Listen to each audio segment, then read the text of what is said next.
Yes, ekinkushaba n'ekintu kimwe nyokoromi Julius Muhoozi Okagiba enkoko yibakuhire na ninkushaba otagirya aboko wagirya ne basa kutuga abo kuba yibagihire ayiba kugira ngo bakagigura Vally Akagiba wiba nyenda kweta Queen Marion antware anyereka omushizo gwa yibaguzire enkoko oba no mukazi ayibaguzire enkoko eiza nyo muhereze sente oba tuje no mucyaro ayihe enkoko yibahire nyokoromi wanje baje mugaruzi kasi kuyakoba yagirire bakagitwara n'ikitoki hataho kuyakoba yagirire aho ntondi yikirize ngo ninza kwata sente nyo nkirize ngo nafero wanje nsashore mukamo enkoko ece kikorimo kitakaza ari nyokoromi wanje to hatiya enkoko iyo kacimanyo tamwe koko nuko byagenze because ko uriya interview nkoko hatugambira ngo toragireyo nabo kuyarigireyo mu cyaro akwa nenkora yatwire nagikora wena natemba na basi akitemba basi akushashura simu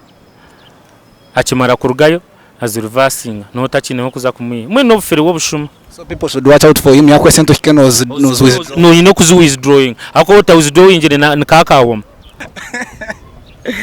atargayo ashika kwashiko mukangira tunomanya atigaye na musinchire chetano konka surprising naza kushanga ntine sente zo kuntwara Kampala ati nazirvasinga kani imagine nyonka hurura nko kushasa imagine enkoko yiwagura nyokoromi wanje so ati ya Vally music omuyiro wa wambinga nkubinjire iyo tinkwe no kujango kora iyo kora je no mbintu bya waremeroko itizo kwegumayo me I want to know you understand le kaburi omato bebyeye bachenga tonkuba nakuyo. Alright, it's Ankole Media. I think this I'm a sober sparks anyone savage on it. Yes sir. Thanks for subscribing. Webali kufollowinga. Webali kutambura nito kandi kumano yonja no kumanya intuntu tukora sawochi. So bitkande rizoba twargombye kuganira because tubintu bihorra twargomu kuhorra. Right by my side is the man himself Nick Likembo. Nick ritwa kwa china Ankole Media. Ninye nakira papa. Nogamba chimaje. Kiriye. Steady. Nashomerwa kushanga ando churire I love Jamani. So Nick, the last time we had you here tukantugamba about your song Narage. Yes. And tujuko kamereza 48 hours. How did it end? Kuna herize na muteko mukoti y'abantu bashara muno bakumanya byasazire mutin kumanya weza positive or negative but icyo nkakirgo na kiteko mukoti y'abantu bebembo bashara kiriya ataka hotsabara and then tufuneho gossip ningashi amahure agon kugira ngo tigari tukagacencu ireje bingashe bitukura so njo nakorera kugira ngo tugambire in your own POV otusobore cyo nyine kibire muno mu Western Uganda twine mu celebrity pairs ningasha abantu abo ma celebrity ine omuntu akucyaraga kuba nazo nakwatagana nawe case in point Listen MC kuna MC Rage Truth 56 so you and Vally Music have been that kind konka apparently umbiru kabisa tuninga nkabene bihingwireho we've got news sujira desk yet about your alleged fallout so how has it been ninga kirugirarije nyono reba Manyo yine nekikura cyanje okunakuziremu nyo amagara ganje oba life yanje tinkukira kunda something false in my life omuntu kwehindura nko murunje has that pretense ukachitamburira mukozi nyoni nkureba me can be someone for a long time for a long period of time konkango maninkushoma wachenga because nyontuire na Vally obire buringwa mnonga but he has that pretense naenda kwereka ekishani kirungi yijo mu camera then kutugaruka mu reality is not good at all to ayirika colors azeye zikire ziriye zo munda you understand it's not good so nchibanchenda nsiwaba if you have that mentality kugira kwenda kwereka insinti ndi murungi be good na nensi kwano nda kugira ko tinyondo mubi bakibanda you understand nyonkarugena bajanti mi kiraze kunyitisa namazima ganya because nyewe embwa neberi embwa ninjiga manke embwa ninko mukiga ndababarira amazima tinkwenda bintu byo kuza kugira mukandi hati no manyango ejenembwa ngonkana basa kugisiga ekishani kirungi ogite kapa no that doesn't work for me you understand waba oli omuntu mulungi olina omutima mulungi ninza kukugamba nk'omuntu mulungi kandi waba okozire ekirungi ninza kukigamba nti gaye guno omanya aza alina ebirungi byakozire ebikureebwaho.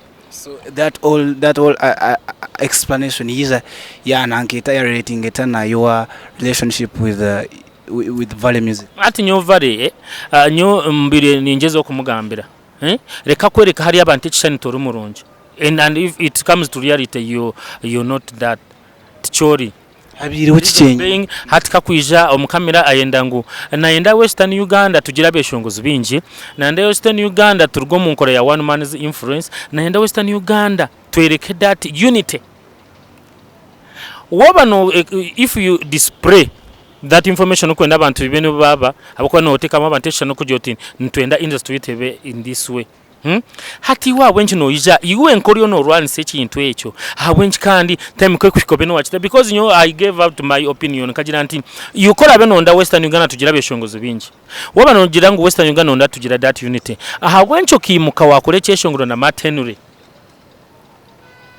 wo ukachikora nkahati bakachishoza nkahati mata kachisoze izobere tora katano nchakarurwa mukaga wa muteka okora boya liri paza mane mingi seriously ogwo muntu nabana yendeza industry nkoko ari na kigamba ngo nanda that unity nanda nti Western Uganda nabeshongozi tube bingi munonga kasikamaze kubuzeho kacha Vally music akanyata ine management yiri kumanya okwashe na interview yo kushohoreza ebyeshongore kamati space age neji yaho what I went to the next song. So no work byetwariza byona someone who has been with him on the other hand. He is the person in control. Burishimwe chona no wakushara ne decision ye. Konkati nchimanchi manyisa ngwiwe kandi iwe checho tuire no display ngomba bantu nonda unity nonda beshongozo Western Uganda tubebinji munonga konkati kandi iwe niwe nkoro kuchetera because I gave out an example na jiranti mega arjireyo roy yamhecheshongoro kozi vara turi na run sarwe nti no muntu mubi nanye ntire ni muran sante no muntu mubi konka no bara abaru mubi to some extent ine birunje byakozire nabyo ntugenda tubimusimire. You understand? That is the point. You understand? The point is me to play wena omuntu wena no kwakubo because koko turi aho munseje buri muntu ayino murabe we oba buri muntu ayina atakumendeza oba buri muntu ina kura tugaina konka you can't be perfect 20%. You can't be perfect to that extent konka hine birunje byakobakozire aha industry we need to appreciate him. So what has Reggie done echo kujot Reggie hani nkuyira Reggie hani nkuyira opis Ray fine twire nakora ebyakora yes it is okay. You understand abakuba nti no kuwakore birunje bita ine bibyokoramu because nkoko kugira nkoko kimanto omuntu you can't be all that perfect Royal J yahereza mega korabo mega akayarjiro omishoga abantu. You understand yamgira ati mega nyende cyeshongoro ekyemunonga tucherezo kwezi kumwe niyo beno tamburaho that's the only thing I can do for you niyo ogaruko matuga abantu it's a great comeback and mega ariona garuko matuga abantu. That's why I told him nti I salute you Ray on that because you did the good thing ateche ncheche kwereka nti oyendizo muntu sina Vally na ukora bozikazi kozire just ejatri ma cha biraho interview yokobere kurraho kugira ngo umwana wabikiriro riyo ndizo noreba ekizube kikuba kiriyo mu bantu ekintu kyo nawo takukiteka mu sente tokamanya value yakyo hate ekintu ekikuhenda Vally ekintu ekikuhenda Vally era nikigamba niyo mukamera izuba kankimanyi ekintu ekikuhenda Vally ekintu ekikuteganisa Vally mutakagira ngu oba niche ekintu ekiro nkimuteranse ekiro nkino nkimuremesa nebyeshongoro byakora bya offer free of charge kugira ngo the songs he does it is free of charge kogire ngu Vally na manya Vally yekyeshongoro nkisasurwa sente zingo mu studio takabire nazana ro mbyeshongoro so ebyeshongoro byo noruko mukora if it's free producers na bamanya nenga he has this mentality kugira ngo burukwa kushiko mu studio nanda buru producer uyashangamu nawe uyashangamu amukore cyeshongoro cya firi atatire muna 10 nco kureba nashohoza so producers bakumwiye sente abwachi is it na banywana atuwa ine NKORE yeye nyendorebe megatono wenyima buri akashoza buri week ekyeshongoro buri week akasho konkana wakazo mu studio offer free bachenga akwane producers bakumweta ninga wari kuzayo aroba producer bamwe bakugira ati izo jango kikubemu oba kukufika nko mu studio yafuna vibe ya producer antere ngoma ino nchitere nti bachenga hati echo nibye bukuba nibikora ki nibumwe hagisa ko atakifuna uriya producer kimusindikira akana cyanika you understand konko mweshongozi wena ko kubogiro mu studio okozire cyeshongoro na producer otire mu sento kajot audio nemitwara 3 owa hero okakwate mitwara 3 okajihereza hero mazima to kwate cyeshongoro cyawe cyemitwara 3 nchakare okorire wa producer ndijo nawe bakwire mitwara 2 okachikwate rizo okachanika achwa wike mukagaruka kwate kino kachanika ozitire mu mitwara 5 oba million. You understand? There is no ekyeshongoro cya koko bokitire mu center ati iyo roko buze mega right now. Abukawaza kureba project ya Mega na Ray no reba ngo mega tire mu center. Mega of course mega batire mu center kora bakagikora almost ya maroma akagwena arukororiza video. Hati iyo mega kora botire mu center. Okarebe ekyeshongoro cyo nanka center zotiremu no gira ngo mega hati ngeje shaha akateke ekyeshongoro kini. Abanza reke ekyeshongoro kitambura kigire cyamukora because atire mwaka sente keye namachi kumanyisa konkiyo hati yonka vare au kugira ngo nokore bintu namwene nyoni kugambira mazima ekiriyo nkimuhaga no kugira ngo atwire nakore byeshongoro bya offer hati nyohine ne bintu mumata kumanya konkejo ningera niza kubera part 2. No, we are recording because tuza kumweta naona hereza his own nyoni ejo ne kubera part 2 abo kuba there are some things that we do but we don't display to people to know. In a move to understand, like in a move to make people understand your point. Yes. Such evidences are called for. It's okay, then I will display them. So, nani chikugambira point yitu aturuho. Nti Roy yagira ati ekyeshongoro niza kushereza okwezi oba no kurenga oba seni yo kupenetrate ngabantu bakumanye mega you have that full comeback from me. That is it. Lecho ncho tukwenda. Hati itwe twagenda twakore ekyeshongoro echa rishoriera and we sat twagira ngo ekyeshongoro tucherezo kwezi kumwe neki tukukipushinga it's been doing excellent song. It's a good song. Okanko kungambire nti noreba vare apart from kacheka ati oba humayu nawaza kuronda ebyeshongoro bye kubasa kunanka kufutera no bironda bikubura. Is that because of the interview yakubira rizinjira warning? Yes. Hachiwe chintu ekitinka changere you hati tinka changere whom are you wareta ability tinka changere wareta so what is the role of his management now?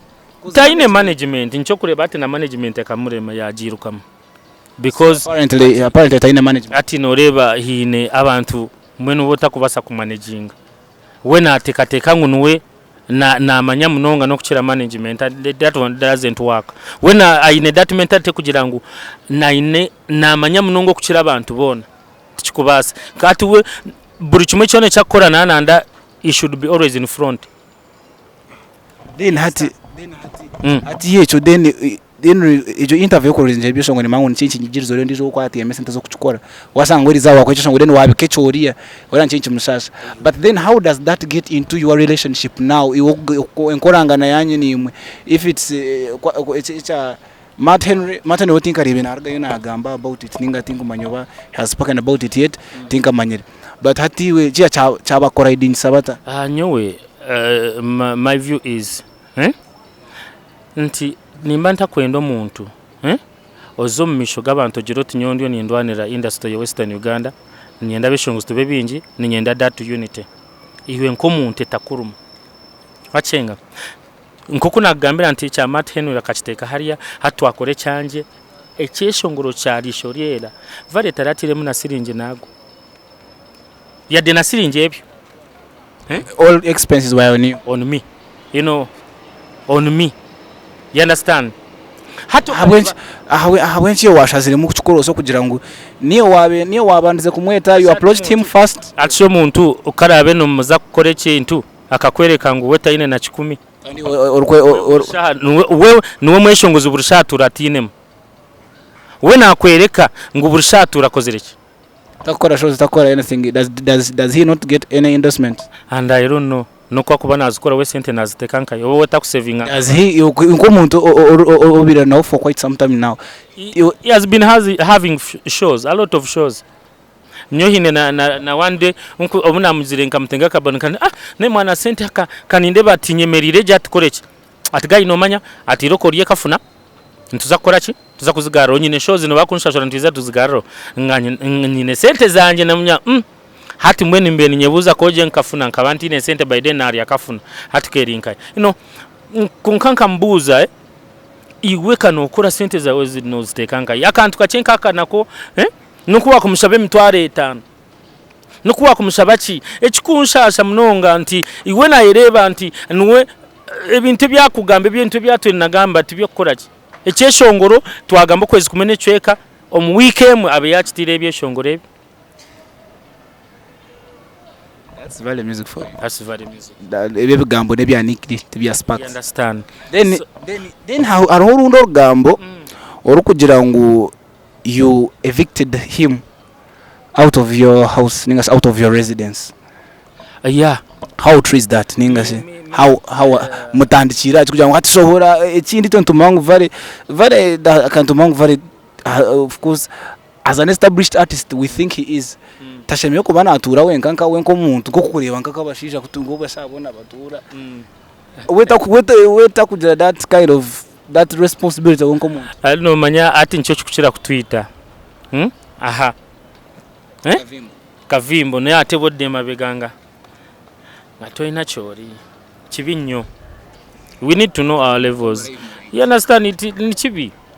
Akanyoniza kurgamva imbe nikilelelelelele konkati kuna garike nko mukande yebembwene na washika nko muka urebe Vally nuwo muntu nyohi nizo barumenka musugo wanje naza nkagende birabu na mwenda ndukuza kuriro mwako mucyaro konkanka garuka ebiro bina nkashanga enju yanje nkanda akena kujehakana ntiti yanje kuna nakugambira cyo ninjano basa kukimuna nkashanga okabano shango bano batekiremwe babire mbaresere nkoko nizo babire nibarundiramwe umanyo kusanga ngekiyumba kiringe kiyumba cyenkoko nembuzo mwana ngamba konka habe ntatura habantu ninga just natia nze ngomuntu nange natia ningamba so the whole house was messed up, you know, to reach in a place no gamba what the fuck no tunurire nyumba ningamba mukama wa that is that his character?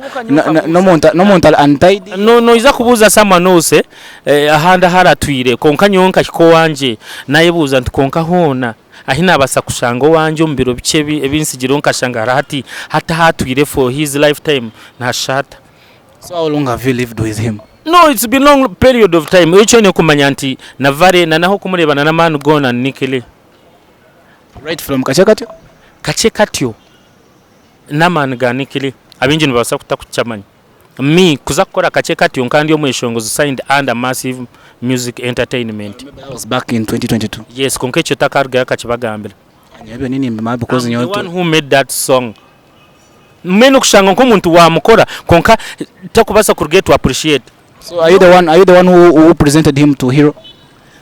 Let me tell you this, the story nkoku yabirere. Kachekatyo ayizara arowanje akizekiro yararowanje yajati nchakare atucherezo mu studio by then studio ya Massive okujita mukikakiri ekizibu nga muri was bakabutaro byayo kiga nga mweni manager atakwikiriza biki konkana agira ntiro no manye ndikatugambe ona Sokoto by then wa manager na mugakati gambo na Sokoto turabenga akuka tukantuza kweshongora twate mitware biri nkagikwereza ndikureba ngo wabo yombwetago uri kujetaga mazime ru ine cyo kuza kuyamba bacenga abo kuba kungikwereza wafune cyo wano wenda wansabire mu gisawero hangayi no kwako basa kunyongeramo. Vally yazo mu studio twaza mutwena twamuha vibe na mugura na waraji kujati no kweshongora waraji na is that part of the na part ya instruments most times yatine ka waraji hino kwata kufiringa vibe na off. Yes ate na mugura bera mbintu byebikubwa nakorachi twazaho nyewe na group yanje mu studio mwe twamuha vibe yakora keshongoro really love me kazaho konkatu akareba nkama naoti akareba nkakamani wakiza kataka bakamanyi to kakatuchero akahobwire like hati nkoko ayine nkore yo kugenda nkakugenda mu studio ati reke shunga genda mu studio hati kuyagarikire obwire hahwire myezi ninjanke eshatu bebiri hati akoraki project gabe release eketa kabe release era hiro era byeshunguru bya hiro byakukira ku mukora takukira ku maraga hati wachenga hati aiza ati hiro ntero mu project yanje je ina akozere yakacheka tu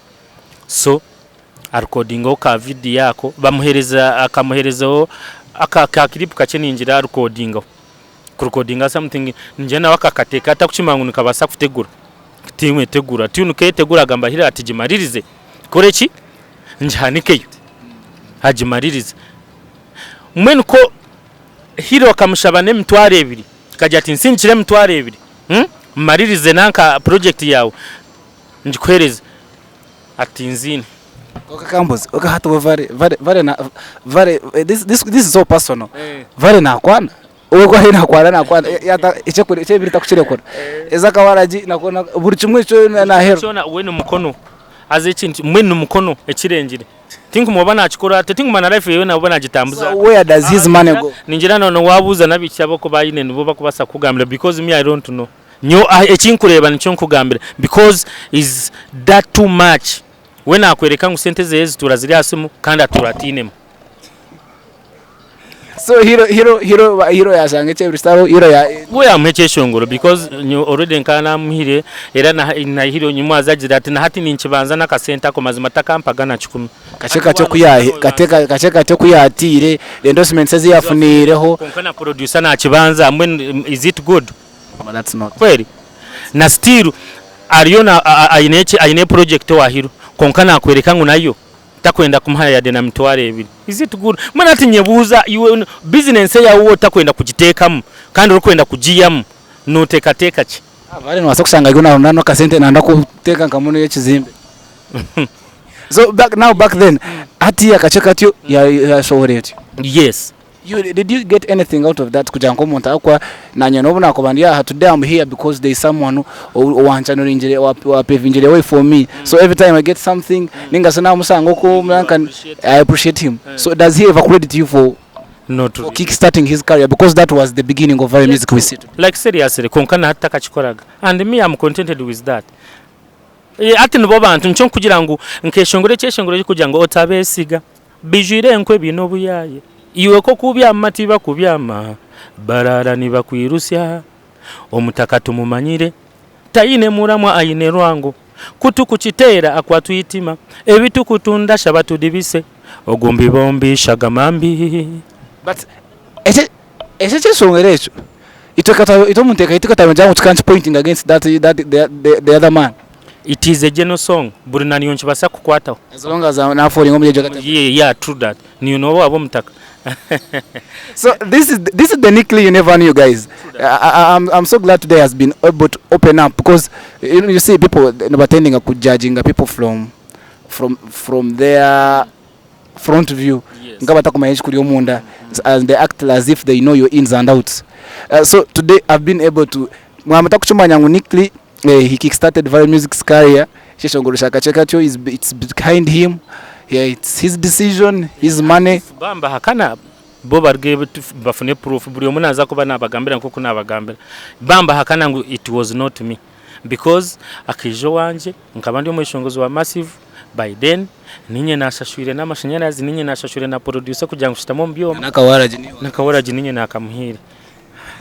So that's Nickly. How do you've been living with Vally music in the same roof? No, every time he comes in Mbarara. Haza wa ainomze. Ainomze.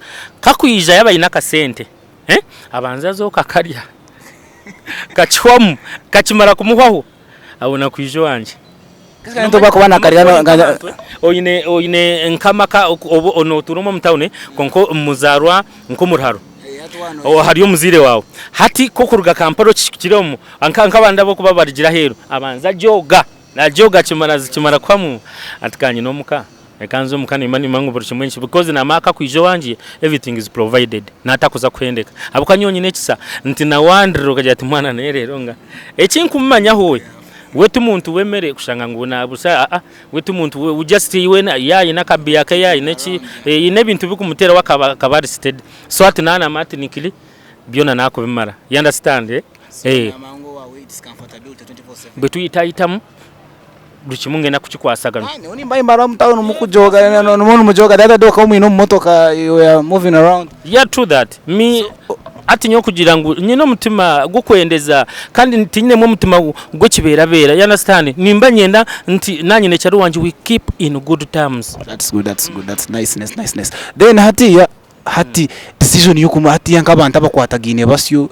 already you have stood that obukodo enchi when being messy kugira ngo kurufakaza buri ate cyo cyakupushingira kugira ngo evicting from your residence kiza kita papa arobo kutura no muntu okareba omumwanya ngo kugenda omisho we nakugarra bugarre nyuma you understand nti nimba nyenda tukwatagane tugire cyamane kitwatekaho kitwayombeka konkati nani ndeba ngo tonyine mu future yanje ninkwesasira because hati nyewe every time kwa kwijo wanje nintekwa kuruzinge kintu eiza nabaso butachitwara konka nabasa vale ugo kureba he someone too much careless nti nabasa kurugaha nane kintu cyawe akitware akiteke nka hari wa DM achebweho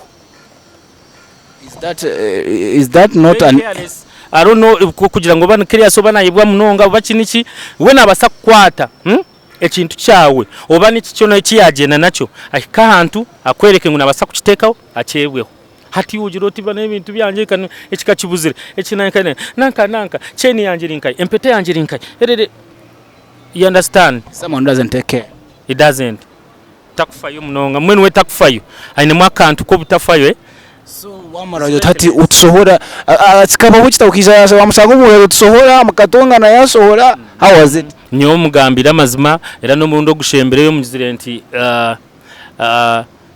obiro rucyari wanje no efuranto rucyari wanje konka nkare ndebire nti okwefuro cyari wanje konka niyo umbantu batakunyendeza no basako baniyo runamba no kwasira kati abo kuba iwe nyenda blood nyena kugambira mazima orgaha muntu okubasa kubantu tuire na obwire bwona ijo tukagenda tukabantu tukatugenzere kweshongora kuri akivuru cha ekivuru cya biri kirika cyeka echa kasikaye kabahurukiriza Urashinari yeyo nyena ko okwereke ngo abantu baba babi tukabotse kandi akabotse to extend yo kugira tkonko no muntu untwire nti ako manerizo yantera tkonko ni uwezo turano vara turana raro wawe nte atkonka nakwikirizo ino mutima ntabwenje atogo no turota nawe you understand konka tsamba no aratwire wana woni ngana manyakara tinkumanya konka nyayo yakimbuza so kuturugayo tugira nka turabara bo mbara tufune vibe neba cyari bafete kureki turebe kutukubasa ukubakwasaganya kuna kire simu yanje ya breaking off tukabatambire na gayo ndizo nbamweta Mako Pro nabasa kugambira atkwe breaking off Mako no abayine simu ya Vally yaje atikamba kwato video kuturahike nuza kubusharing just kuna kose simu ya Sumani nkagana Sumani no manyi twaturumwize simu yanje ya homuroka ukakankwati sa simu yawe kura iko you share with me that's something simple onkano mangu guy nkamshawe video nkamnyanga itompa video wanje na nkapostinga wina sumaje wina sumu konka yabonyuma akati ne data inga kati ne zenda ati oyine zenda nkuri hihi urukubasa kusharinga ka video tine chikwiya umutekana wote konka nakorekangwa akabonyuma nho muburize ntikonka gayi ntoyine mutima chiwe nti na video yanje yiba kwatise simu yawe mazima nayo iyo ka wa posting itwe tokwenda baturebe gwera nakwereka ngo abonyumire ati ntu nkuzire nti mwenu nti ariho umuntu okutura nempiro mu masindo tokujimanya aho wabasena kunyuma just me ya ka video.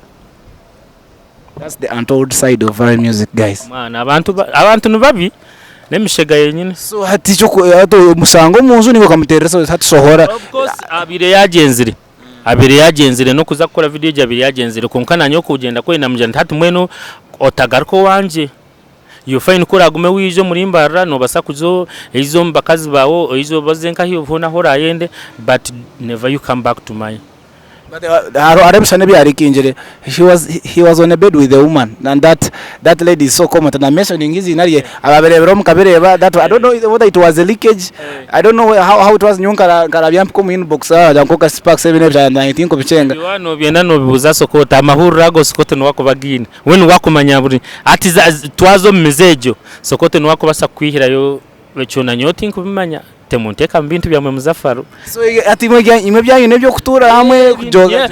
Mine it is all about music and okutubire gayi mayi nebintu bingi byakozere nanaza kutebeza na last season yakozire tukugira ngo bandigire nkawo najango uki ati reka nkutebeze kasineri yakandi agenzire owanyokorome wanje nomanya ntubasa kore bintu twenda kwegura tufuno buganzi nico nakugira nti we nakunda munonga zo mu kamera ayereke ngo numurungi munonga konka kakwije okwenyima numubi nyokoromi nakweshengereza video gikora agirebe oba family yitukora agireba ko nimbasabuta kwikaho ombire bwa butari bwa hare nani nkushabe nkoko yibakwire otakagirya enkoko kandi enkoko yaba enkoko habaho cyane akagenda yagure enkoko yakwata n'ekitoke yagenda nabanywana bate abeshongozi batayibe banywani beye ngo baza kutayayira nyokoromi wanje Julius omubaria ngo bakomutayayira bambuze music kweri hyping nasho ya rasta chaza bakuba nyokoromi wanje na chazi bona no barga bunyaruguru you understand haza nkashanganye ni interview yes ekinkushaba n'ekintu kimwe nyokoromi Julius Muhoozi omubaria enkoko yiba kwire nani nkushabo tagirya aboko wagirya ne basa kutuga abo kuba yibagihire ayiba kugira ngo bakagigura vara kajiba wiba vare na ibe nkoko like very don't mavare nariwo mnanka ni omuyangwe akibe nyenda kweta Queen Marion Antware anyereka omushizo gwa yibaguzire enkoko oba no mukazi ayibaguzire enkoko eiza nyo muhereze sente oba tuje no mucyaro ayihe enkoko ayibahire nyokoromi wanje baje mugaruzi reason being abwa kibare najya utakobasa sente zo gure enkoko hakabaho cyahunye na ati nyenda kubuze eke kintu noza kungambira eiza bakajibo bati barajibira nyewe nija nkakugira nti nyende enkoko okanjiro tenkoko nemitwareje 5 nkakugira nti impereze namba yawe yesi mungi kutereho nzikutereho nkazikutera hoje shaha nkwine kuna amara kurugaho nkazuri vasinga nobo tajibe enkoko kazigara kwanje wachenga nakushashura nakwereka ngo nakushashura sente zuwanguze enkoko emitware 5 nazi kusindikira atobwa no busumara muno bufe wachenga namwe ni nyenda nco yakoze ni nyendo mushije waguruze vare enkoko ngo musano mumanya kan we get Mario nakabarho nyenda mako nyenda mbete mukamunho tugendo mushije yaguzire enkoko turebe izobere bamusindikira sente nurizo wari nyine bazurvasinga mbene kikumanyisa ngo enkoko ejene yo bushuma hatu wagitwara nyokoromi wo muntu ndyaha nindeba nongambire kintu cyo busuru nkecho ati no ikiriza ngo nyonyikirize nyokoromi wanje ari enkoko yo bushuma kandi no murokore kasiko yakoba yagirire bakagitwara n'ekitoki hataho kuyakoba yagirire aho ntundi yikirize ngo ninza kwata sente nyonyikirize ngo nafero anje nsashore mukamwe enkoko ece kikori mo kitakaza ari nyokoromi wanje I can't believe I can't accept it think basa kuchikiriza. So ladies and gentlemen ngoko mwachurira according to Nikli Vally akagure nkoko kujitwara omwami Julius Muhoozi, that's a gospel artist so respected by the way.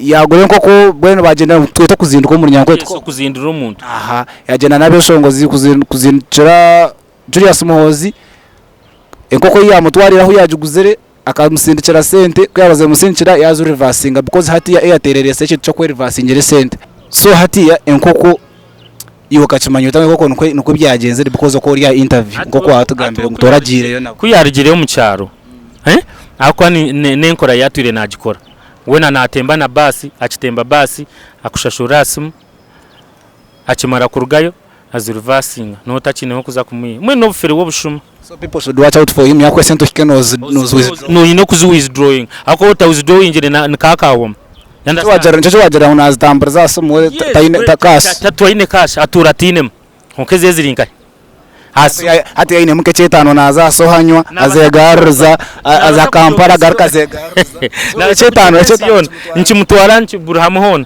naye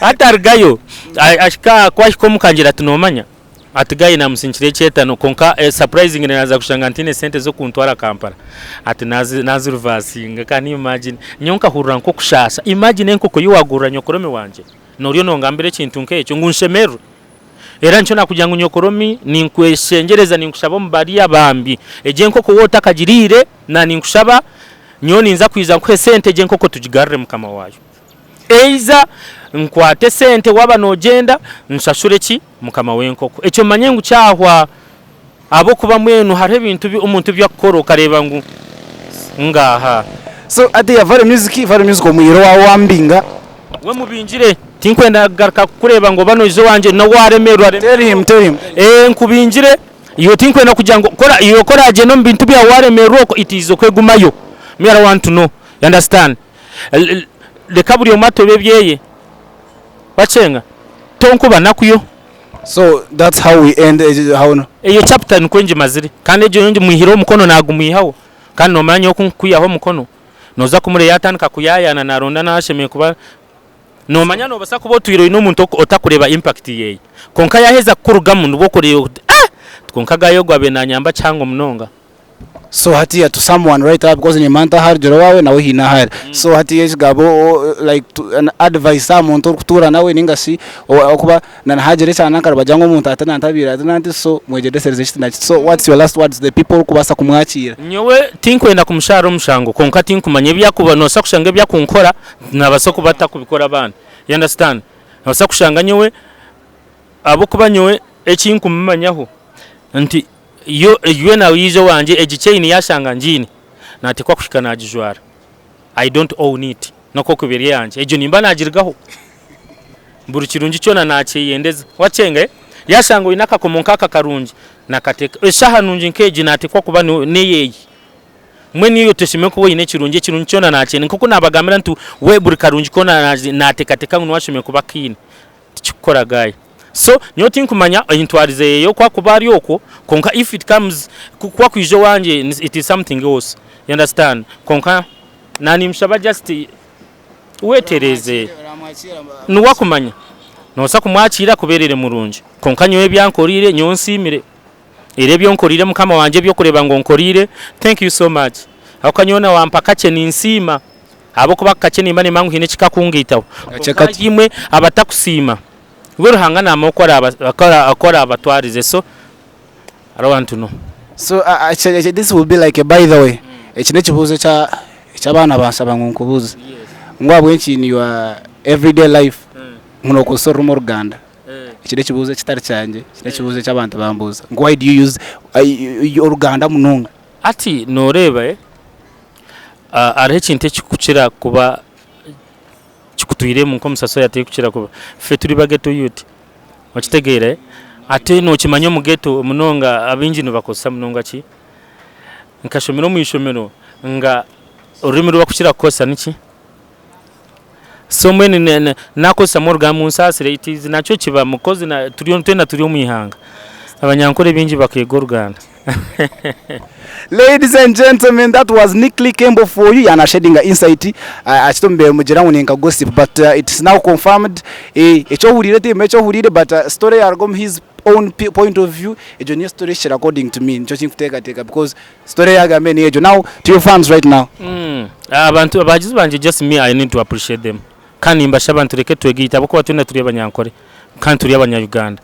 Buri omuna yitaga mutahiwe. So okurwanaga no kurumana ati ne kikumanyisa. Wabra we need that unity. Nyoncho nture nsaba. Unity yaberiyo muri itwe anu bajangwa gar hamwe no gati gufa so nimbashabe kintu kimwe. Let's unite. We be one.